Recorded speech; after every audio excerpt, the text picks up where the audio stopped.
சிராஞ்சி பேசுகின்றேன்.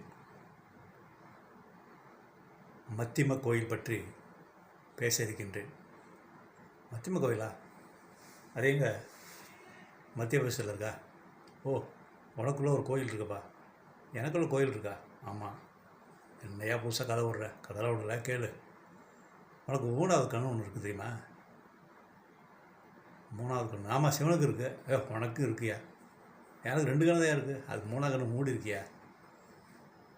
புருவம் 2 புருவத்துக்கு நடுவில் ஒரு கண் இருக்குது.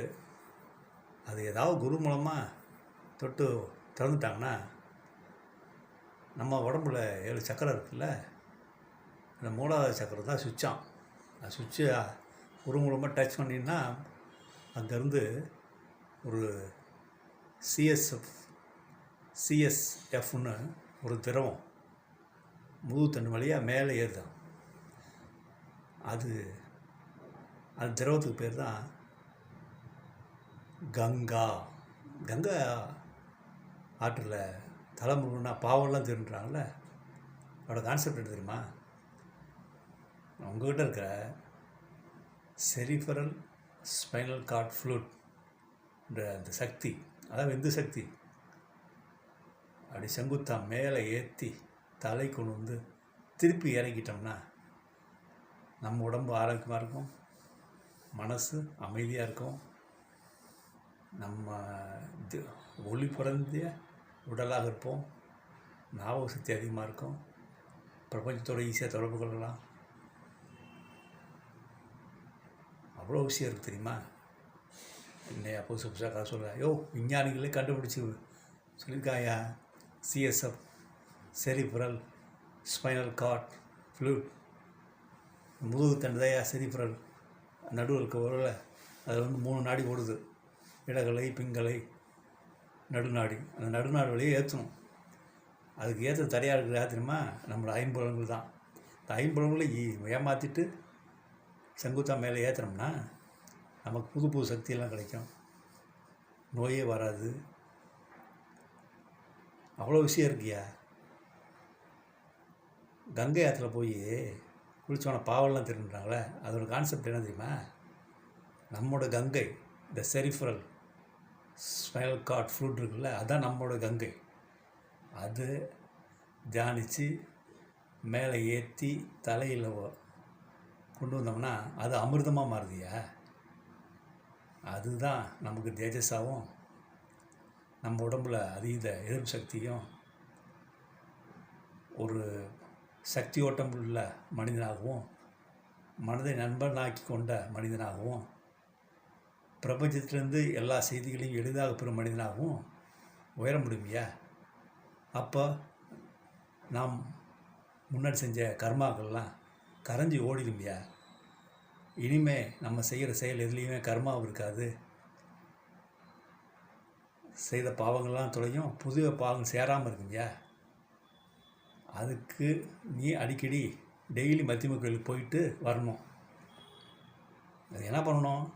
சம்பளம் போட்டு உட்காரணும், தரையில் பெட்ஷீட் விரித்து சம்பளம் போட்டு உட்காரணும், முதுகை நேராக வச்சுக்கணும். அதுவும் காலையில் டைமில் பண்ணினா ஒரு 4 மணி கழிச்சு பண்ணிட்டா எந்த தொந்தரவும் இருக்காது, இயற்கையை ஒத்துழைக்கும். ஒவ்வொரு நாளைக்கும் 10 நிமிஷம், அப்புறம் ஒரு 15 நிமிஷம், 20 நிமிஷம் அப்படி நேரத்தை கூட்டிகிட்டு போனீங்கன்னா அந்த எண்ணங்கள் குறைஞ்சி அந்த 5 பூதங்களும் அடங்கி, அப்போ அந்த விந்து சக்தி மேலெழுப்புது. அந்த கங்கா நதி மேலெழும்பி தலைக்கு வரும்பொழுது அது அமிர்தமாக மாறுது. அப்போ தான் நம்ம உடலில் உள்ள செல்களில் உள்ள பதிந்துள்ள கர்மாக்கள் அழிக்கப்படுது. கர்மாக்கள் அழிஞ்சால் நவகிரகங்களின் ஆதிக்கம் குறையுது, விழிப்புணர்வு அதிகமாகுது. விழிப்புணர்வு அதிகமானால் நம்ம தேவையில்லாத விழிப்புணர்வு செயல்களை செய்யாமல் இருப்போம். அந்த அளவுக்கு நம்ம உயர்ந்துருவோம் ஐயா. ஓ, இதுதான் கங்கையில் போய் குதிச்சா பாவம்ன்றாங்களா? அது மாதிரி அதெல்லாம் ஒரு சிம்பாலிக் ஃபார்முலாயா. எல்லாமே சிம்பாலிக் ஃபார்முலா. அது ஒரு கதையாக பிரித்து சொல்லிட்டு போயிட்டாங்க. அதில் உண்மையை புரிஞ்சுக்கிட்டவன் அதை உணர்ந்து ப்ராக்டிக்கலாக செஞ்சு வாழ்க்கையில் ஜெயிச்சிட்றான். நம்மளை மாதிரி அப்பாவிகள் கங்கை நதியில் போய் குதிக்கிறேன்னு சொல்லி கும்பலாக போய் சேர்ந்து அந்த அழுக்கு தண்ணியில் குளித்து மேலே வியாதி தான் அதிகப்படுத்துகிறோம். நம்ம கங்கையை மேலே ஏற்றுவோம்யா, அது கொஞ்சம் மெனக்கிடணும். காலைல எழுந்திரிக்கணும், கொஞ்சம் முதுகு தண்டு நேராக இருக்க மாதிரி உட்காரணும், எண்ணங்கள் வராமல், எண்ணங்களுக்கு சக்தியை கொடுக்காம நம்ம எண்ணங்களை விமர்சிக்காமல் பார்க்கணும். இவ்வளோ விஷயம் இருக்குல்ல, மெனக்கிட்டால் தானே முடியும். அந்த செரிப்ரல் ஸ்பைனல் ஃப்ளூட் அது விந்து சக்தி தான். நம்ம தான் விந்து சக்தி தான் தேவையில்லாமல் செலவு பண்ணுறோமே. மைதுனம் வாரத்துக்கு 4 தடவை பண்ணுறோம் உடல் உறவு. அப்புறம் இப்படி நம்ம கங்கா நதி நம்மகிட்ட இருக்கோம், அது கீழே போயிடுமே. கங்கை நதியை கீழே விட்டோம்னா ஜனனம் சிற்றின்போம். அதே கங்கை நதியை மேலே செங்குத்து ஏற்றுனோம்னா பேரின்போம். நீ தேஜஸோடு இருப்ப, உன் பாவங்கள்லாம் குறையும், விழிப்புணர்வு ஆகிடுவேன். உடம்புள்ள அத்தனை செல்கள் பதிந்துள்ள கர்மாக்கள் அழிக்கப்படுது. சரி, என்ன தான் பண்ணுறது? மற்றவங்களுக்கு போகிறது என்ன பண்ணணும்? Go straight ahead. பல தடங்கள் வரும், நீ உட்காந்தினா பலவித எண்ணங்கள் வரும். எல்லாத்தையும் கடந்து செங்குத்தாக மேலே ஏற்றி தலையில் அதை அமிர்தமாக்கி அப்போ நீ 2ஆம் பிறப்பு எடுக்கிற.